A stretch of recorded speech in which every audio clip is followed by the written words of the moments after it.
नमस्कार, मैं रीमा प्रसाद। क्या बीजेपी में इस बात की छूट है कि महिलाओं का रेट तय किया जाए?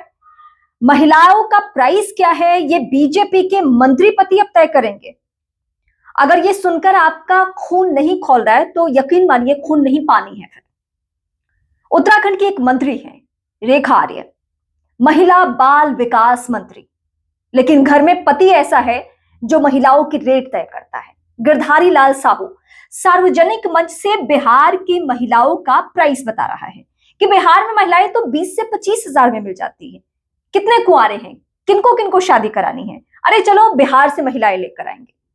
अब पहनी होगी बिहार की सरकार ने चूड़ियां, पहनी होगी बिहार बीजेपी के लोगों ने चूड़ियां, हमने तो नहीं पहनी है। हम तो सवाल भी उठाएंगे और पूछेंगे कि जिस राज्य में अंकिता भंडारी का मामला अभी सुर्खियों में है, उसको लेकर बीजेपी के कई नेता घिरे हैं, लेकिन टॉप लीडरशिप से कोई सफाई नहीं आई है, ना कोई एक्शन होता हुआ दिख रहा है। और इस बीच बीजेपी का एक और नेता और मंत्री पति रेखा आर्य का पति गिरधारी लाल साहू एक बयान, ऐसा घटिया बयान देता है जिसको सुनकर आप सकते में आ जाएंगे कि सार्वजनिक मंच से अगर ये महिलाओं का रेट तय करते हैं, ये लड़कियों का रेट तय करते हैं, तो ये बंद कमरे में किस लजापन के तहत ये आगे बढ़ते होंगे और बोल पाते होंगे।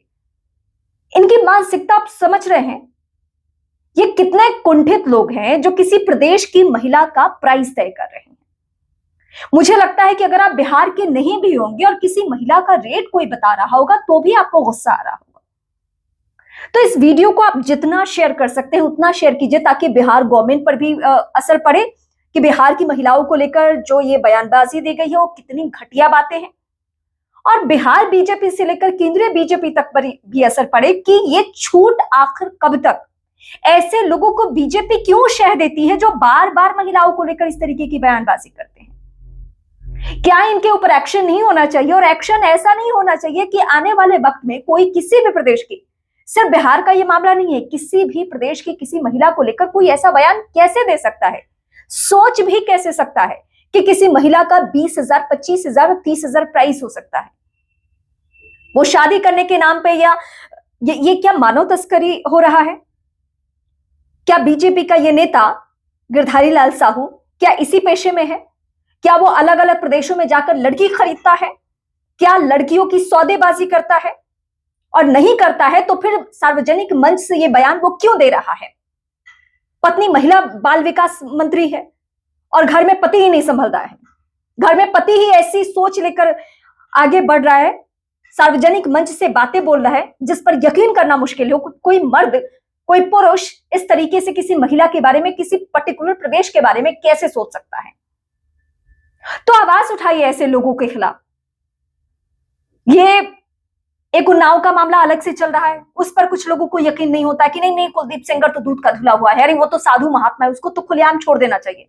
देश के सुप्रीम कोर्ट का दखल नहीं होता तो जाने इस मसले को लेकर क्या होता। अब इसको लेकर भी यही कुछ लोग आएंगे, अरे इसने तो गलत बयानी कर दी, अरे नहीं नहीं ये एक बार का मसला है। लेकिन अगर आप इसके गिरधारी लाल साहू का पूरा प्रोफाइल खंगाला है अभी तो सिर्फ मैं एक बात को लेकर गुस्सा जाहिर कर रही हूं, इसका कई मामलों में संदिग्ध रवैया रहा है।